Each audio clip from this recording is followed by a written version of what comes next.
अस्सलाम वालेकुम नाज़रीन, साइट में भलीकार आऊँ मैं अवां सां गॾु नाज़िया मीर। नाज़रीन, पाकिस्तान ऐं अफ़गानिस्तान विच में मुसलसल जेका छिकताइण वारी सूरत हाल कुझु ॾींहंनि खां रही आहे, हाणे सीज़ फायर थियो आहे, आर्ज़ी सीज़ फायर आहे जेका दरख़्वास्त अफ़गान रिजीम तालिबान रिजीम तरफ़ां ॾिनी वई, जंहिंखां पोइ नाज़रीन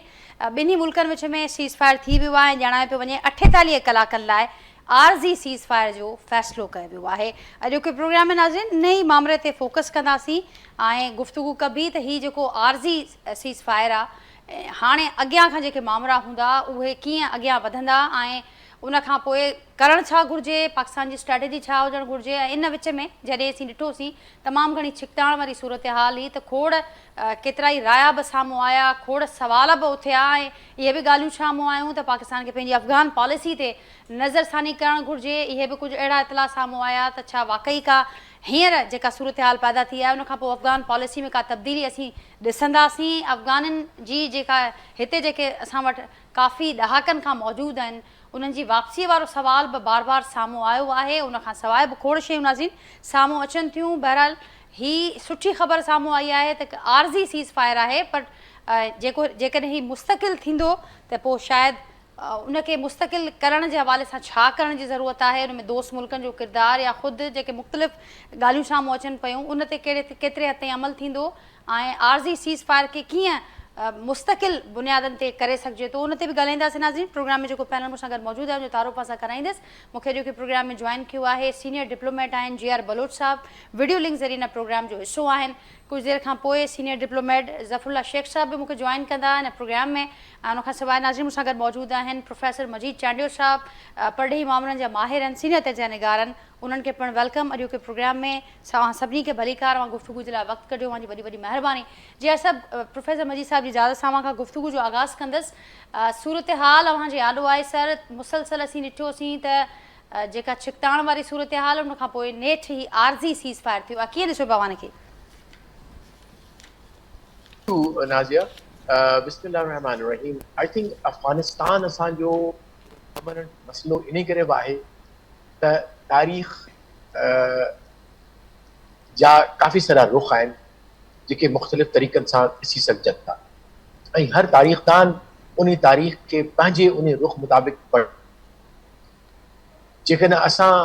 एतिरियूं सारियूं जेके लश्कर आया नॉर्थ खां, अफ़गानिस्तान खां आया,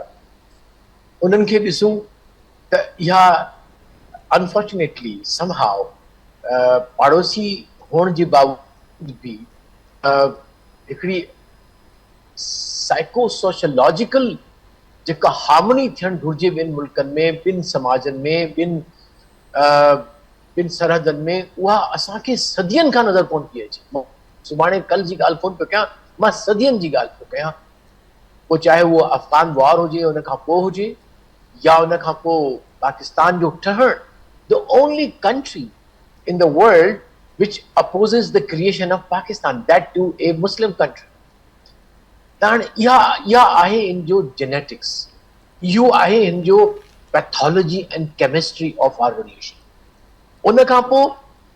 ज़ाहिर शाह पंहिंजे हिसाब सां शाह हो, पेरिस बनायो हुअईं काबुल खे, पाकिस्तान उनखे नज़र न ईंदो हुयो, वेस्ट सां हुन जा तालुकात हुआ, सभु कुझु हुआ, इन करे हुन पख्तूनिस्तान जो नारो न छॾियो, एंड ताईं न छॾियो। वरी था ॾिसूं रशियन आया ऐं रशियन आया जहिड़ो कर अफ़गानिस्तान खे लाताड़े ऐं पाकिस्तान ताईं पहुचण जे ख़्वाब सां त कीअं हॉट वॉटर या अरेबियन सी ते अचे ताकी इहो एग्ज़िट मिले, जेको स्ट्रेटेजिक जियो स्ट्रेटेजिक ऐं जियो इकोनॉमिक आहे। वरी था अचूं ज़ियाउल हक़ जे माशाल्लाह में फास्ट फॉरवर्ड था कयूं। पाकिस्तान जी छाकाणि जो उन वक़्तु हुकूमत उतां जे माण्हुनि खे रिप्रेज़ेंट न पई करे, हिकिड़ी मार्शल हुई, लिहाज़ा हुन पंहिंजी इन ई अपॉर्चुनिटी खे जंहिंमें सोवियत उनखे पंहिंजे बक़ा जे लाइ, पंहिंजे इस्तेहकाम जे लाइ, पंहिंजे लेजिटिमेट रूल जे लाइ कॉम्प्रोमाइज़ कयो पाकिस्तान जी लॉन्ग टर्म सिक्योरिटी। मां इहो चवंदुसि ऐं मुंहिंजो ख़्यालु आहे जेकॾहिं मां पंहिंजो पाण खे सम्झो, इहो हिकिड़ो अहिड़ी मुंहिंजी सबमिशन आहे जेका probably lot of people will agree with me, if not all of them, कि जो कुछ अॼु ॾिसूं पिया असां उहो सॼो जेको आहे सो पोखियल ज़ियाउल हक़ जो आहे। हुन इहो बीज विधो दुश्मनी जो, एक्सट्रीमिज़म जो, मुजाहिदनि जी ट्रेनिंग जो, वरी ट्रेनिंग कैंप्स ठहिया असां वटि, ऐं उन खां पोइ वरी फर्स्ट असां लाइ थियो वरी बि मार्शल लॉ हो 9/11 एग्ज़ैक्टली द सेम। उहा ई कहाणी ज़िया वारी जेका असां रिपीट थी थिए, द इलिजिटिमेट रिजीम आहे, हुनखे इंटरनेशनल लेजिटिमेसी खपे ऐं हू कुझु बि करण लाइ तयारु आहे। पोइ माण्हुनि खे डपु इहो पिया ॾियारियूं त they told us that we will bomb you to the stone age. Total wrong. कंहिं बि रिकॉर्ड में इहा गुफ्तगू नथी मिले। ऐं मां डिप्लोमेट सम्झां थो त को बि diplomat of its own salt will never say it. They can do it, Yes, they did it with Iraq, they did it with Syria, they did it with Iran, they did it with Libya, but they will not tell you that we're going to do that, right? So उन खां पोइ हालात जहिड़ो कर असांजे control में न रहिया। पाकिस्तान जे फॉरेन ऑफिस जी ॻाल्हि अगरि कजे त हू ऑन ग्राउंड जेका सिचुएशन हुई, जेका सिक्योरिटी लेवल ते ॻाल्हियूं, उन में पोइ केतिरा बि तव्हां खणी ब्रीफ ठाहियो, केतिरो तव्हां सीनारियो बिल्डिंग कयो, प्रपोज़ल्स ॾियो, रैशनल ॾियो, उनखे मंतक सां सम्झायो, पर फोर्स जी पंहिंजी मंतक हूंदी आहे ऐं एंटी फोर्स जी पंहिंजी मंतक हूंदी आहे। त पोइ इन करे फॉरेन पॉलिसी ऑन अफ़गानिस्तान, इन करे असांखे के माण्हू चवनि था ऐं दुरुस्त बि चवनि था शायदि, त असांजी फॉरेन पॉलिसी अफ़गानिस्तान जे हवाले सां फेल थी चुकी आहे गुज़श्ता 50 सालनि खां वठी कम अज़ कम। ठीक, जी साहब अवां जी ॻाल्हि खे अॻियां वधाईंदसि। ज़फ़रुल्ला शेख साहब असांखे जॉइन कयो आहे। ज़फ़रुल्ला शेख साहब अवांखे भली कार प्रोग्राम में जी आर बलोच साहब, प्रोफेसर मजीद चांडू साहब मूंसां गॾु मौजूदु आहिनि। कीअं ॾिसो पिया समूरी सूरत हाल खे? जीअं जी आर साहब ॻाल्हि कई त जेका अफ़गान पॉलिसी असांजी रही आहे ऐं हाणे जेको कुझु असां थियो आहे, ही मामला हिन नहज ताईं कीअं पहुता, जी आर साहब असांखे ॿुधायो। पर हाणे हितां खां अॻियां खां अफ़गान पॉलिसी में को चेंज ईंदे ॾिसो पिया, वे फॉरवर्ड अॻियां छा ॾिसो पिया अवां? हेलो जी ज़फ़रुल्ला शेख साहब, मुंहिंजो आवाज़ वहाँ ते पहुचे पियो? हेलो ज़फ़रुल्ला शेख साहब मूंखे ॿुधो पिया मां, मुंहिंजो आवाज़ वहाँ ते पहुचे पियो? हेलो आवाज़ नथो अचे तव्हां? शेख साहब हींअर मूंखे अवां ॿुधो पिया, मुंहिंजो आवाज़ अवां ते पहुचे पियो?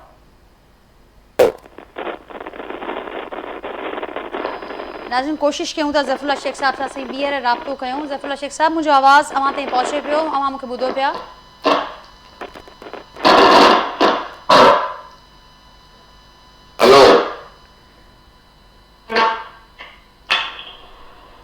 नाज़रीन कोशिशि कयूं था ज़फ़रुल्ला शेख साहब सां, असांजो राब्तो त थियो आहे पर असांजो आवाज़ हुननि ताईं पहुचे त जीअं असां वरी ॻाल्हि ॿोल करे सघूं।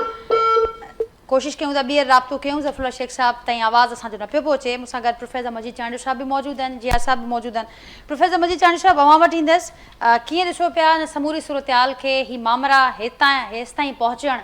ऐं हाणे हिकिड़ो आरज़ी सीज़ फायर थियो आहे, पर अफ़गान पॉलिसी ते माज़ीअ में बि खोड़ भेरा ॻाल्हि ॿोल थी आहे, उन में कहिड़ो चेंज अचणु खपे ऐं चेंज जे हवाले सां जेके बार बार ॻाल्हियूं थींदियूं रहियूं आहिनि, पर असां ॾिठो आहे अनफॉर्चुनेटली मामला उते जो उते ई रहिया। हींअर छा ॾिसो पिया थींदे? अफ़गान पॉलिसी कहिड़ो रूप वठंदे अव्हांखे नज़र अचे पई हिन सिचुएशन खां पोइ? जेका पॉलिसी हींअर जेकॾहिं तव्हां पाकिस्तान सां चयो था त उहा इन में कंहिं बि क़िस्म जी हेजिटेशन फील न करणु खपे त पाकिस्तान जी जेका बार बार पॉलिसी रही आहे उन जो ई फेल्यूअर आहे ऐं उन फेल्यूअर खे हाणे जेको आहे सो उन खे चेंज कीअं कजे, उन जे लाइ कहिड़ियूं जेको आहे सो सजेशन्स हुजनि, फ्यूचर जी पॉलिसीज़ कहिड़ियूं ठहनि, उहा हिकिड़ी जेका आहे सा हिकिड़ो चैलेंज आहे पाकिस्तान जी फॉरेन ऑफिस खे ऐं हिन मौजूदा गवर्नमेंट खे, त उन चैलेंजिस खे कीअं हिकिड़ो जेको आहे सो मटीरियलाइज़ करे ऐं उन में पंहिंजी बहितर हिकिड़ो जेको आहे सो इनपुट ॾिए ऐं हिकिड़ो पंहिंजो वेस्टर्न बॉर्डर जेको आहे उहो पुरअमन रहे। हाणे उन लाइ असां जूं जेके बि रीजनल आहिनि, जॾहिं हिकिड़ो डिप्लोमेसी में वेंदा आहियूं या हिकिड़ो कॉन्फ्लिक्ट पैदा थींदो आहे त डायरेक्ट टॉक्स थींदियूं आहिनि, जो रीजनल लेवल ते टॉक्स थींदियूं आहिनि ऐं पोइ वरी ग्लोबल लेवल ते थींदियूं आहिनि। हाणे उहे सभु जो सभु डायरेक्ट टॉक्स जेके आहिनि इन बिटवीन अफ़गानिस्तान ऐं पाकिस्तान उहे बि नाकाम वियूं। उन में खोड़ सारा जेको आहे सो ॻाल्हियूं थियूं खोड़ सारा जेको आहे सो असांजी फॉरेन ऑफिस ऐं असांजी गवर्नमेंट जा दौरा थिया काबुल जा, पर साॻी जेका आहे सा सूरत हाल रही, जेका सपोर्ट जेको बेसिस TTP खे ॾिना विया ऐं हिकिड़ो प्राक्सी वार अफ़गानिस्तान जेको आहे सो पंहिंजी सरज़मीन खे पाकिस्तान जे ख़िलाफ़ इस्तेमालु करण जी इजाज़त ॾिनी। ऐं उहा हिकिड़ी जंग जेका आहे सा उहा 2021 खां जीअं आया आहिनि, 10 सालनि में उहा मैच्योर थी अक्टूबर 25 में जेका आहे सा जंग जी सूरत हाल हुई वरिती। इन विच में काफ़ी चाइना जी मुदाख़लत थी, इन विच में जेको आहे सो मास्को फॉर्मेट थियो, इन विच में ॿियूं कोशिशूं थियूं यानी रीजनल लेवल ते थियूं, उहे बि फैल वई। उन खां पोइ रीजन खां अञा बियॉन्ड हिकिड़ो जेको आहे सो स्टेप असां वधायो ऐं उहो स्टेप असां कयो त पंहिंजे अरब मुल्कनि खे जेके असांजा दोस्त मुल्क आहिनि बियॉन्ड ईरान, छो त मास्को फॉर्मेट में ईरान बि मौजूदु आहे, चाइना बि मौजूदु आहे, रशिया बि मौजूदु आहे, सेंट्रल एशिया जा 5 मुल्क मौजूदु आहिनि। त असां उन खां पोइ हिकिड़ो पाकिस्तान जो हिकिड़ो इहो सुठो स्टेप हो त सऊदी अरब ऐं कतर जो बि जेको आहे सो हिकिड़ो उन में कोशिशुनि खे शामिलु कयो वियो ऐं उहा हिकिड़ी सीज़ फायर जेका आहे सा टेम्पररी ऐं आरजी थी। हाणे उन में हिकिड़ो तमामु हिकिड़ो मरहलो ॿियो आहे त अफ़गानिस्तान जेका हुकूमत आहे ऐं ख़ुदि अफ़गान रियासत आहे जेका, उहा बेस थी करे हिकिड़ी जंहिंखे मॉडर्न डिप्लोमेसी ख़बर नथी पवे, मुंहिंजे ख़्याल में मां हार्श लफ़्ज़ इस्तेमालु कयां थो त, ऐं ॿियो हिकिड़ी क़बाइली सिस्टम आहे ऐं क़बाइली हिकिड़ा ट्रेडिशन्स ते मुल्क खे हलायो पियो वञे। उन क़बाइली हैसियत में हिकिड़ी जेका सूरत हाल पैदा थी आहे त बाबा जेको बि धारियो ईंदो या ॿाहिरियों माण्हू ईंदो उहो असांजो महिमान आहे, पोइ उहो महिमान आहे त उन जे लाइ असांखे उनखे तहफ़ुज़ ॾियणो आहे। हाणे तहफ़ुज़ में अफ़गान तालिबान पंहिंजी जेका आहे सा 2001 में हुकूमत विञाए वेठा, जॾहिं हिननि प्रोटेक्ट पे कयो कंहिंखे अलक़ाइदा लीडर खे या अलक़ाइदा खे सॼी तंज़ीम खे, उन में हिननि जी हुकूमत जेका आहे साली वई ऐं वरी साॻिया ई माण्हू साॻिए ई नाले सां 2021 में वरी हुकूमत में आया ऐं हुननि उहा ई कई त उन में न सिर्फ़ु TTP आहे पर उन में तव्हां जेके ॾिसंदव त TTP सां गॾु हिकिड़ी TIP बि आहे जेका आहे या पुराणो जंहिंजो नालो आहे ईस्ट तुर्किस्तान इस्लामिक मूवमेंट, जेके उगेर आहिनि सिनक्यांग में, उहो जेको डिस्टर्बेंस उते पैदा थी थिए त उन सां या TIP जेका आहे उते मौजूदु आहे ऐं उहा आहे नॉर्थ ऐं नॉर्थ ईस्ट जेको सूबा आहिनि सॼा अफ़गानिस्तान जा, जंहिंमें शायदि इहो बदख्शां ऐं तखार आहे, कुंदूज़ आहे, इन्हनि सूबनि में हिकिड़ी जेका आहे सा उते इन्हनि जी चुरपुर महसूसु थिए थी। ऐं इहा हिकिड़ी न सिर्फ़ु इन जी आहे पर इन में UN रिपोर्ट बि आहे, UN बि रिपोर्ट कयो आहे इन खे त इते इहा चुरपुर आहे ऐं इन जे लाइ चाइना ख़ुदि परेशान आहे, छो त चाइना जो जेको हे CPEC आहे या वन बेल्ट रोड इनिशिएटिव आहे, इहे सभु उन में डिस्टर्ब थी सघनि था। त अफ़गानिस्तान रीजन लाइ हिकिड़ो जेको आहे सो ख़तरे जो जहिड़ो मुल्क बणिजी चुको आहे त जेकॾहिं हिकिड़े पासे ॾांहुं TTP खे सपोर्ट मिले ऐं उन खां पोइ IS जेका आहे, जेका पुराणी दाइश आहे, उन खे जेका आहे जंहिंजो ईरान सां जेको आहे पंहिंजी कॉन्फ्लिक्ट आहे, उहो मिडल ईस्ट में रहियो आहे, जंहिंमें ख़ासि तौर ते शाम में, त इन लिहाज़ सां पाकिस्तान खे हिते जेकी बि आहिनि उहा सूरत हाल खे ॾाढो ॾुखे हिकिड़े मरहले मां पाकिस्तान जी फॉरेन पॉलिसी खे मुंहुं ॾियणो थो पए ऐं ख़ुदि जेका आहे सा उहा त अॻिते हली कहिड़ी गारंटी थिए, छो त इहे ख़ुदि जेके तालिबान आहिनि इहे कतर में दोहा एग्रीमेंट में इहा हिकिड़ो जेको आहे सो गारंटी ॾेई आया आहिनि त हू कंहिं बि टेररिस्ट खे कंहिं बि मुल्क जे ख़िलाफ़ बेस न ॾींदा ऐं को बि टेररिस्ट ग्रुप अफ़गानिस्तान में बर्दाश्त न कंदा, उन्हनि खे न रहाईंदा। हाणे उन दोहा एग्रीमेंट जी बि ख़िलाफ़ वर्जी पिया कनि ऐं कमाल जी ॻाल्हि इहा आहे त मुतक़ी जेको साहिबु आहे उन त इहा स्टेटमेंट ॾेई छॾी आहे त TTP असां वटि मौजूदु ई कान्हे। हाणे इन ते हिकिड़ो उतां जो जेको आहे सो वज़ीर ख़ारजा इहो बयानु ॾिए थो त उन लिहाज़ सां हिकिड़ी जेका ट्राइबल हिकिड़ी गवर्नमेंट आहे, ट्राइबल स्टेट आहे, उन ट्राइबल स्टेट खे पाकिस्तान हिकिड़ो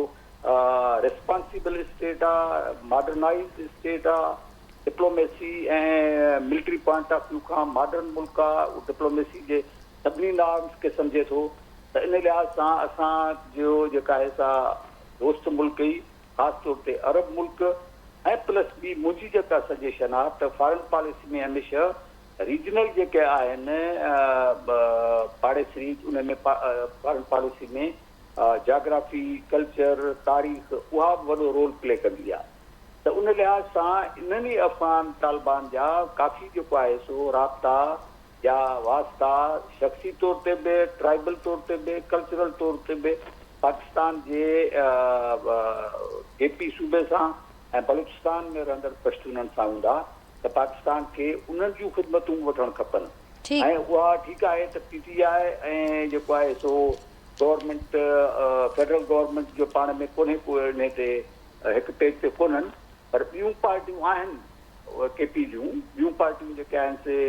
हिन में बलूचिस्तान में आहिनि, त उन्हनि जूं ख़िदमतूं ज़रूरु वरितियूं वञनि ऐं उन सां गॾु दोस्त अरब मुल्कनि जूं ऐं इस्लामी मुल्कनि जूं, छो त उहो ख़ुदि हिकिड़ो जेको आहे सो इस्लामी मुल्क आहे ऐं पंहिंजो नालो बि हुनजो दौलत इस्लामी अफ़गानिस्तान आहे शायदि। त उन लिहाज़ सां इहे ॿ आहिनि जिन जे ज़रिए को स्टेप खणी ऐं हिते असांखे इहो अमुन क़ाइमु करणु खपे। ऐं मुंहिंजे ख़्याल में त हिकु वक़्तु ॿ एडवर्सरीज़ रखणु डिप्लोमेसी जे उसूलनि जे ख़िलाफ़ आहे। ठीकु मजीद साहब, तमामु अहम ॻाल्हि त हिकु पासे सां ॾिसूं था मुकमिल तौर ते हिकिड़ो जेको आहे सो हिकिड़ी वार विड़ी चुका आहियूं, हींअर बि मोदी तरफ़ां धमकियूं आहिनि, हिकिड़ो वॾो थ्रेट आहे। ऐं नवंबर में बि चयो थो वञे त हिकिड़ो जेके रिपोर्ट्स आहिनि त हिकिड़ो इंडिया तयारी पियो करे हमले जी, त कोशिशि असांजी हुजे त असां इन खे वेस्टर्न बॉर्डर खे जेतिरो थी सघे त पुरअमन रखूं, पर पाकिस्तान उन में मुकमिल कोशिशि पियो करे ऐं पाकिस्तान उन में दिल्ली तौर ते हिकिड़ियूं जेके आहे से एफर्ट्स वरितियूं आहिनि। त बिल्कुलु मजीद साहब, मां दुरुस्त पिया फरमायो त हुकूमत तरफ़ां इन ते को बि पॉज़िटिव रेस्पॉन्स नथो अचे। जॾहिं हद आहे त चवनि त TTP जो असां वटि वजूद कोन्हे ऐं असां वटि जेके आहिनि महिमान आहिनि उहे महिमान रहंदा, असां उन्हनि खे वापसि कीअं कंदासीं। त इहो हिकिड़ो डिप्लोमेटिक मुंहिंजे ख़्याल में त हिकिड़ो वॾो फ्लॉ आहे अफ़गान गवर्नमेंट जो। ठीकु मजीद साहब, इन ई ॻाल्हि खे अॻियां वधाईंदसि। तव्हां बि फरमायो ऐं दुरुस्त पिया फरमायो त ज़ाहिर आहे जंगियूं मसइलनि जो हल नाहिनि हूंदियूं ऐं पाकिस्तान न रुगो ज़िम्मेवारी जो मुज़ाहिरो कयो आहे, पर जॾहिं अगराई थींदी त पोइ पंहिंजी दाख़िली सलामती ऐं ख़ुदि मुख़्तारी जे लाइ जवाबु ॾियण जो असीं हक़ रखूं था ऐं उन हक़ खे इस्तेमालु बि कयो वियो। जीअं मां ज़िक्र कयो त हिन वक़्तु जेका सिचुएशन आहे, मूंसां गॾु ज़फ़रुल्ला शेख साहब अची चुका आहिनि ॿीहर। ज़फ़रुल्ला शेख साहब, अव्हांखे भलीकार चवंदसि, मुंहिंजो आवाज़ु हींअर अव्हां ताईं पहुचे पियो? ज़फ़रुल्ला शेख साहब, मूंखे ॿुधो पिया अव्हां? त ज़फ़रुल्ला शेख साहब, जीअं अव्हां ॿुधो मजीद चांडियो साहब खे, मूंसां गॾु जिया साहब बि मौजूदु आहिनि ऐं ॻाल्हि इहा ई पई थिए त हाणे आर्ज़ी सीज़ फायर थियो आहे, पर हिन वक़्तु जेका सूरत हाल आहे, ज़ाहिर आहे पाकिस्तान जे ईस्टर्न बॉर्डर ते असीं ॾिसूं था त छिकताण आहे, मुसलसल टेंशन वारी सूरत हाल आहे भारत जे हवाले सां, ऐं हीअ वेस्टर्न बॉर्डर आहे, हिन वक़्तु हुन ते बि तमामु घणी छिकताण वारी सूरत हाल आहे। त हर को अमुन जी ॻाल्हि करे थो ऐं पाकिस्तान अमुन जी ॻाल्हि कंदो बि आयो आहे। मुख़्तलिफ़ ज़िक्र थिए पियो, मास्को फॉर्मेट जो बि ज़िक्र कयो चांडियो साहिब हुन सां गॾोगॾु, त अरब दोस्त जेके मुल्क आहिनि उन्हनि जो किरदारु तमामु घणो अहम आहे। पाकिस्तानी उलमाए कराम जेके पिणु राब्तनि में आहिनि, लिंक में आहिनि, उन्हनि जो किरदारु तमामु घणो अहम आहे। अव्हां कीअं ॾिसो पिया हितां खां आर्ज़ी सीज़ फायर खां हिन मामलनि खे ठारणु में, अमुन आणण में वधीक छा करण जी ज़रूरत आहे? दोस्त मुल्क ज़रूरु ईअं कोशिशि करे रहिया आहिनि त ॿ मुस्लमान मुल्क न विढ़नि पाण में, ख़ासि करके हे गज़ा जी जेकी छिकताण हुई आहे, अञा सीज़ फायर पे हलियो ऐं उते एग्रीमेंट्स ते सिग्नेचर्स पे थियूं, एॾा लीडर्स कोशिशि करे रहिया हुया फ़लस्तीन जे इशू कयूं, इहो जेको इसराइल वारो, हिते विच में वरी इहे जेको अफ़गानिस्तान वारो सिलसिलो शुरू थी वियो आहे, त इहा जेको नओं तजुर्बो अफ़गानिस्तान शुरू कयो, छो जो जेको असांजे दोस्तनि पाण चयो त कतर में जेको वाइदो थियो हुयो ऐं पाकिस्तान कई दफ़ा चई चुको हुयो त तव्हां इन्हनि खे असां जेके आहिनि टेररिस्ट जेके आहिनि ग्रुप्स आहिनि उन्हनि खे उतां ऑपरेट थियण था न ॾियो। असां काफ़ी चयो, पाकिस्तान हमेशह पीस जो जेको आहे हथ वधायो आहे अफ़गानिस्तान जे लाइ, उनजी मदद कई आहे। शुरू खां वठी दोस्तनि पाण ॿुधायो, ज़्यादा दौर खां वठी यको हिननि खे असां पालियो आहे, पोसियो आहे, पासपोर्ट ॾिना आहिनि, सभु कुझु कयो आहे, नौकरियूं ॾिनियूं आहिनि, हिते रहायो आहे, जॻहियूं ॾिनियूं, हर जॻह ॾिनी, पनाह ॾिनी, पर उनजो छा आहे त पर सची ॻाल्हि पुछो त सभिनी जी रिपोर्ट्स इहे आहिनि त अफ़गान जेको आहे उहो हमेशह बेवफ़ा रहियो आहे। उन अफ़गान असांजी पॉलिसी शुरू खां वठी ग़लति रही आहे त अफ़गान ते असां एतबार कयो, अफ़गानिस्तान ते यकीन कयो। जेकी बि अफ़गानिस्तान जी हुकूमत आई आहे, करज़ाई जी वठो, ॿियनि जी वठो, हमेशह हिंदुस्तान जी तारीफ़ कई आहे। उते हिंदुस्तान खे एॾो अलाउ कयो वियो, सॼा कॉन्सुलेट्स उते रखिया विया, 20-20, 25, 30 कॉन्सुलेट्स। उतां टेररिस्ट ग्रुप्स खे इनकरेज कयो वियो। हिंदुस्तान खे बाक़ाइदा जॻह ॾिनी वई ऐं हिंदुस्तान पार्लियामेंट उते ठाराई, हिंदुस्तान पैसो ख़र्च कयो उते। उन्हनि जा लीडर्स हमेशह हिंदुस्तान जी तारीफ़ कंदा रहिया ऐं इहो त कलभूषण बि चयो आहे। उतां वरी सिधो BLA हेॾो एतिरा ग्रुप्स जेके उतां ठाहिया हिंदुस्तान, जेके हिंदुस्तान खुला हिकु टेररिस्ट कंट्री आहे जेको असांजे मुल्क में टेररिज्म फैलाए रहियो आहे थ्रू अफ़गानिस्तान। त असां हमेशह अफ़गानिस्तान खे इहो चओसीं त इहो कमु न कयो, पर अफ़गानिस्तान जेको आहे हाणे बि ॾिसो, उनजो फॉरेन मिनिस्टर हुते वेही करे कश्मीर जे लाइ ॿियनि जो जेको आहे वञी करे उन सां जेको उन्हनि सां हथ वञी मिलायो आहे ऐं जेके सभु ॻाल्हियूं कयूं आहिनि पाकिस्तान जे ख़िलाफ़, उन्हनि खे सभु जेके अहसान पाकिस्तान जा उन्हनि विसारे छॾिया आहिनि। त चवण जो मक़सदु इहो आहे त फॉरेन पॉलिसी में बिल्कुलु ग़लतियूं थियूं आहिनि। असांखे अफ़गान खे बिल्कुलु असांखे फेवर न करणु खपंदो। हाणे जेको असां मोचड़ो उन्हनि खे हयो आहे टेररिस्ट ग्रुप जेके आहिनि, जिन खे हाणे उन में छा आहे, जेको मुंहिंजी एनालिसिस इहा आहे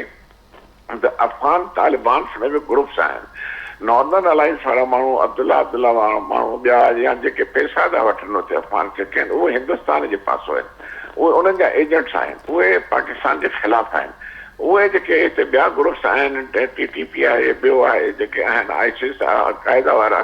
उहे उन्हनि असांजे बॉर्डर्स जे मथां, छो बॉर्डर त तमामु वॾो आहे, ड्यूरन लाइन त 2600 किलोमीटर आहे, उते बाड़ त लॻल आहे। उते उन्हनि पंहिंजा सॼा सिलसिलो कयो ऐं पाकिस्तान जे ख़िलाफ़ हिकिड़ो तालिबान जा जेके अंदरि आहिनि ग्रुप्स आहिनि, ॿिया इहे पाकिस्तान जे ख़िलाफ़ जेके इहे जंहिंजो जेको मां ज़िक्र कयो TTP वारा ॿिया, उतां इहे पाकिस्तान जे मथां हमला करे रहिया ऐं उन्हनि खे हिंदुस्तान फंडिंग करे थो बाक़ाइदा क़िस्म जो। असल में इन शइ खे ख़तमु करणो हुयो ऐं मां सम्झां जेको पाकिस्तान हाणे क़दम खयो आहे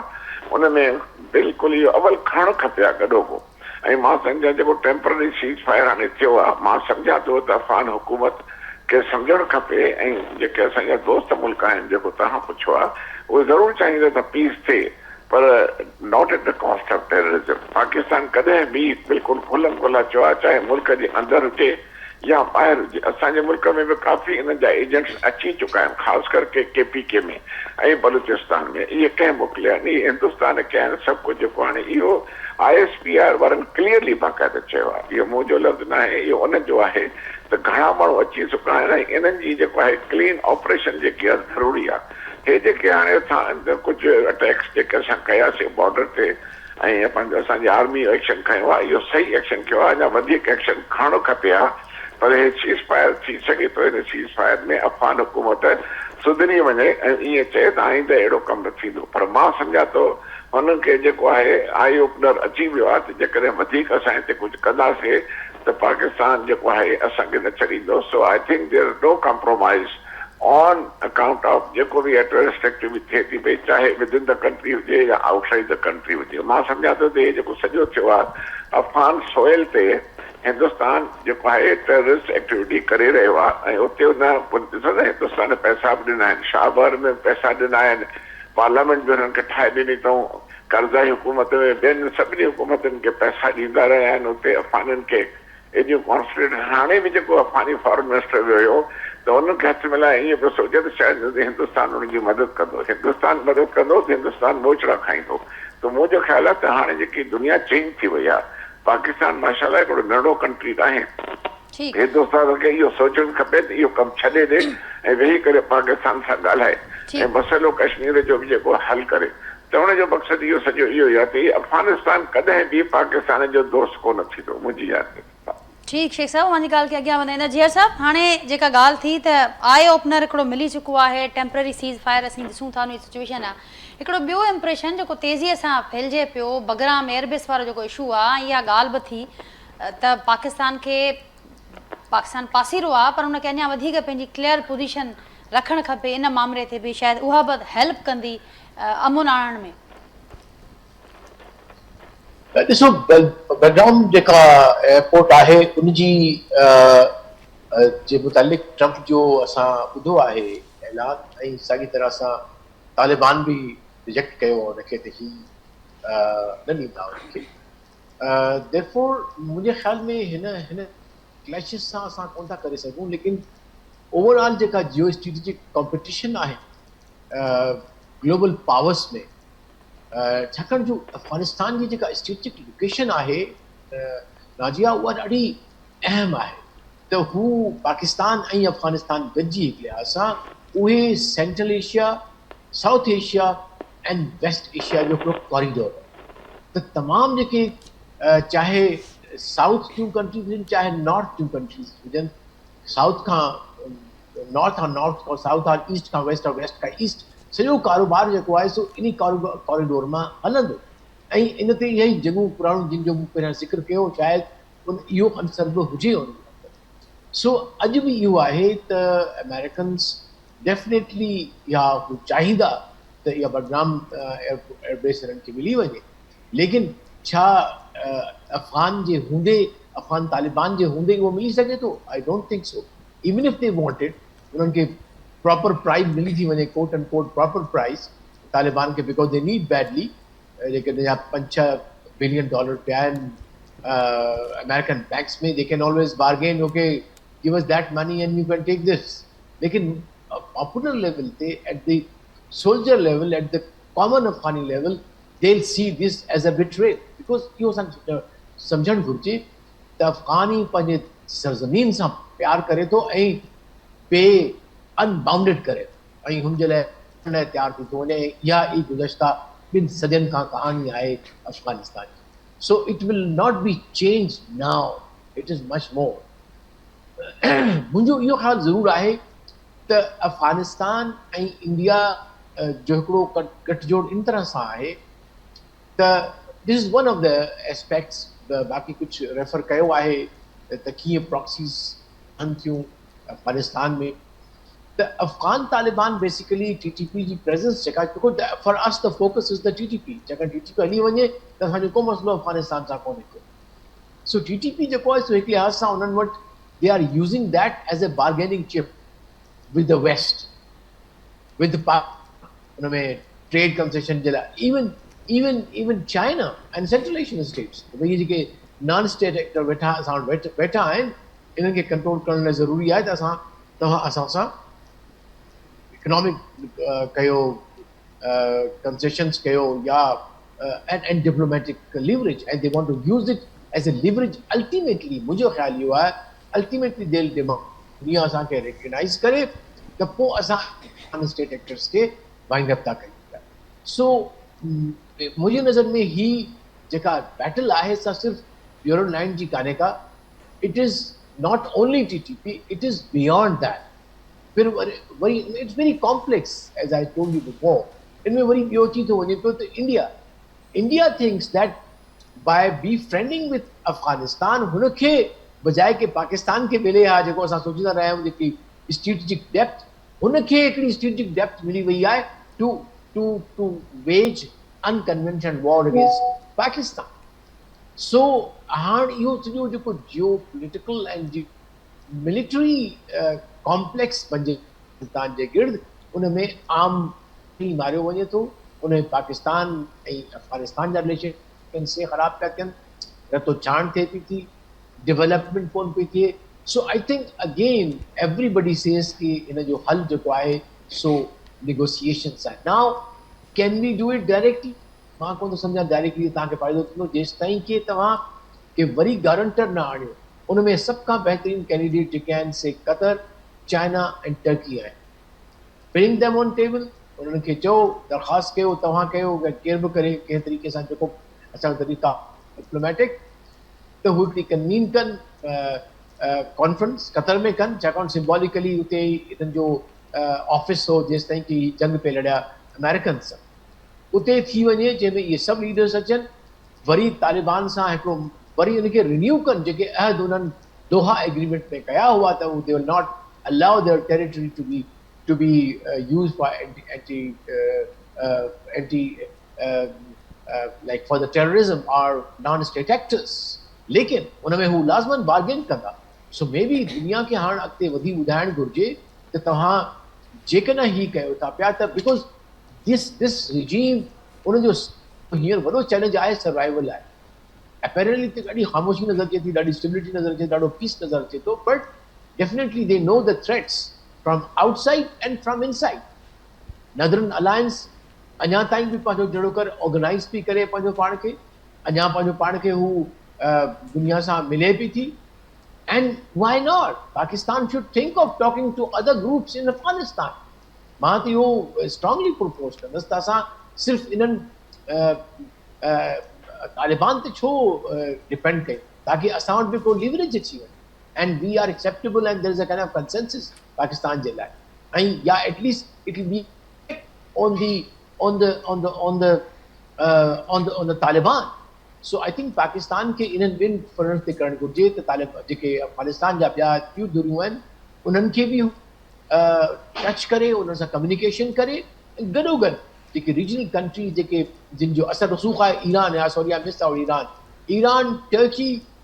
चाइना,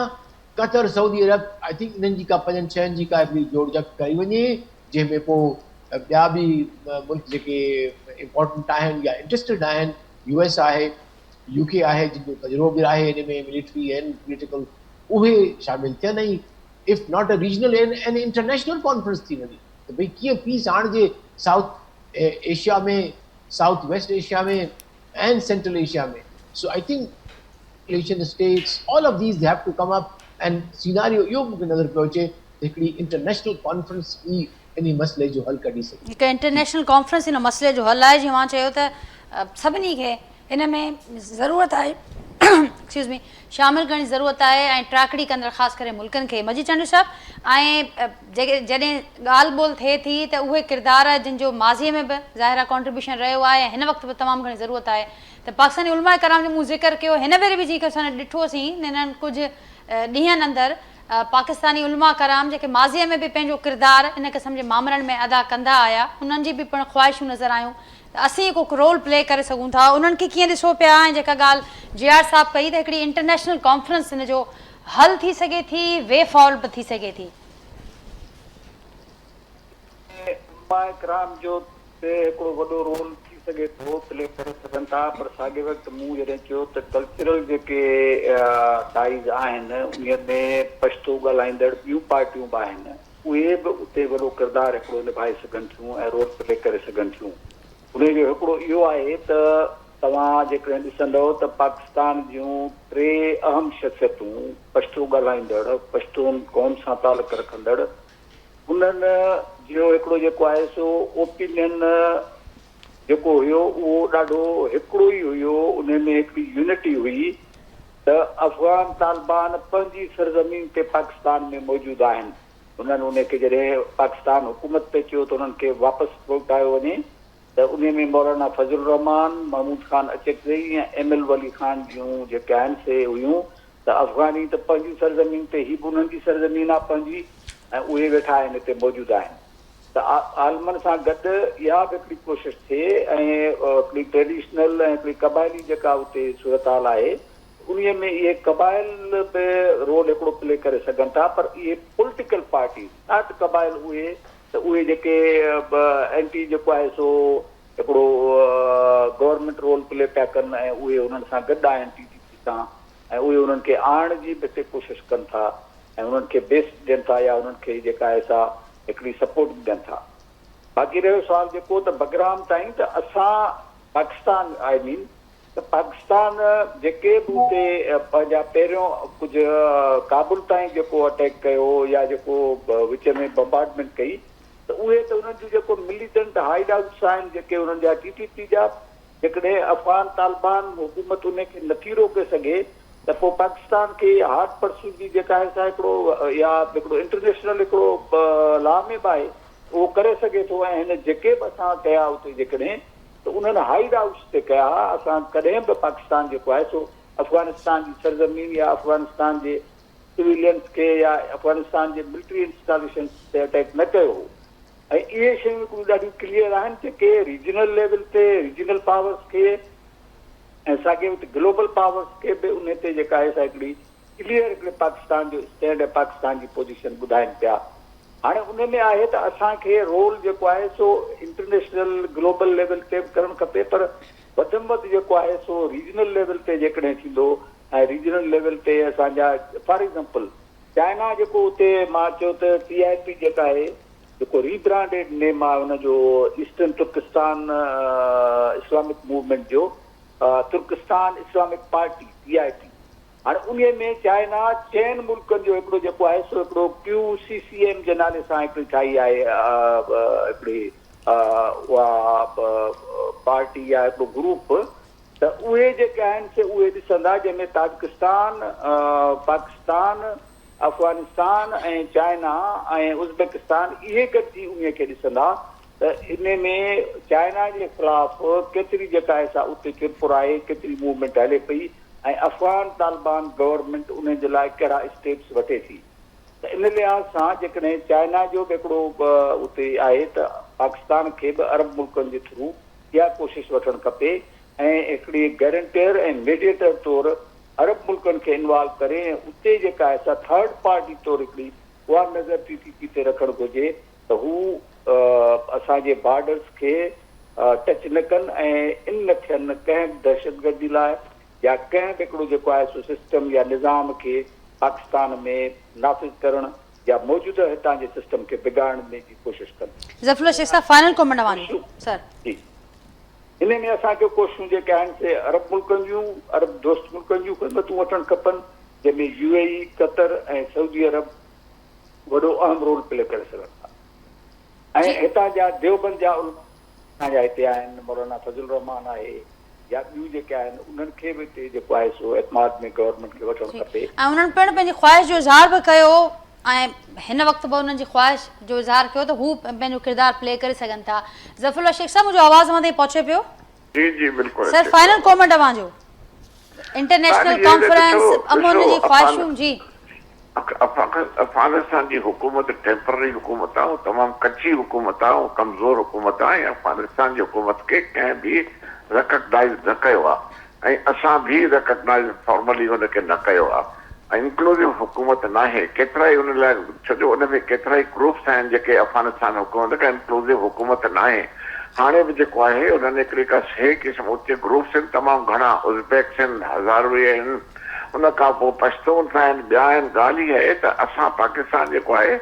हमेशह चाहियूं था त पाकिस्तान जा अफगानिस्तान सां तालुकात सुठा रहनि पर उते असां हाइड आउट्स खे अटैक कयो आहे ऐं उहो कॾहिं बि अफगानिस्तान पाकिस्तान क्लियर मैसेज ॾिनो आहे त असां हुतां टेररिज़म न छॾींदासीं। हाणे पाकिस्तान कंहिंसां ॻाल्हाए हुकूमत कहिड़े क़िस्म जी आहे हुकूमत कच्ची आहे कच्ची सिरुनि जी हुकूमत आहे ख़ासि हुकूमत कान्हे कॾहिं हिंदुस्तान थी वञे हुनजो पंहिंजो फॉरेन मिनिस्टर उते वेठो आहे कॾहिं उते धोल वॼाए वापसि थो अचे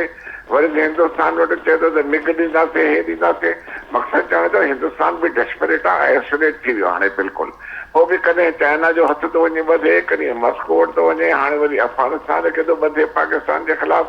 त मक़सदु चवण जो इहो आहे त ॿिया मुल्क जिन जी ॻाल्हि ॿोल हले थी मुंहिंजे दोस्तनि बि चयो त कॉन्फ्रेंस ते सभु थिए कॉन्फ्रेंस में इहे मुल्क इन अफगानिस्तान सां ॻाल्हाइण ई नथा चाहिनि इहा हुकूमत ई न आहे कंहिं रिकग्नाइज़ ई न कयो हिन हुकूमत खे ॻाल्हि इहा आहे त हिन जो हल हिकिड़ो आहे असां हुनखे चवण जेको असांजी सीज़ फायर थियो आहे क्लियरली अफगान जेकी बि हुकूमत आहे उन बसि हिकिड़ी ॻाल्हि आहे जेको उन्हनि कतर में मुआइदो कयो आहे त बाबा टेररिज़म जेको आहे टेररिस्ट एक्टिविटी उतां न थियणु खपे बसि बाक़ी त हुकूमत सां जेकी बि हुकूमत आहे पाकिस्तान त हमेशह हुनखे इज़त ॾिनी आहे ऐं साण विहारियो आहे सभु वारियो आहे पर जेकॾहिं वञी दुश्मननि सां वेहंदा ऐं अफगान जो फॉरेन मिनिस्टर वेही करे चए त कश्मीर जो मामिलो बि उते वञी हुननि जे फेवर जो कंदे त पोइ त हाणे हुननि सां ॻाल्हाइण ई बेकार आहे न मक़सदु इहो आहे त दुश्मन खे त सपोर्ट न करे न असांखे त इहो भउ आहे त वरी हिन कैम्प्स हुननि खे ॾियनि छो इन करे अफगान हुकूमत खे सोचणु खपे पाकिस्तान केतिरा थोरा कया आहिनि छा कया ॿियो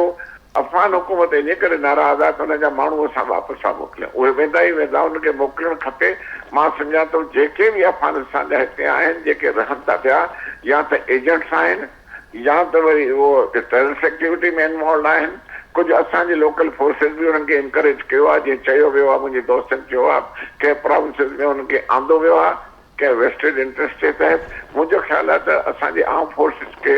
ऐं रेंजर्स के ऐं फोर्सिस के ऐं गवर्नमेंट के स्ट्रिक्टली बाक़ाइदा ख़ासि करके टेररिस्ट एक्टिविटी ऐं जेका लॉ एंड ऑर्डर जी सिचुएशन थी थी उन ते नज़र रखणु खपे ऐं उनखे वाइप आउट करण जे लाइ जेके बि उपाउ आहिनि उहे करणु खपनि। ज़फ़रुल रशीद साहब वरी महिरबानी मुंहिंजी। जी आर साहब thank you so much for taking your time out. ऐं मजीद चांडू साहब मूंसां गॾु मौजूदु आहे। मजीद साहब अवां जी बि वरी महिरबानी, मां वक़्तु कढियो जो कि प्रोग्राम जे लाइ। नाज़रीन गुफ़्तगू मां ॿुधी पंहिंजे फीडबैक खां असांखे आगाह कजो। वरी सुभाणे मां सां मुलाक़ात थींदी सेम टाइम ते नए मौज़ू ऐं महिमाननि सां गॾु। तेसिताईं ॾींदा इजाज़त। अल्लाह हाफ़िज़।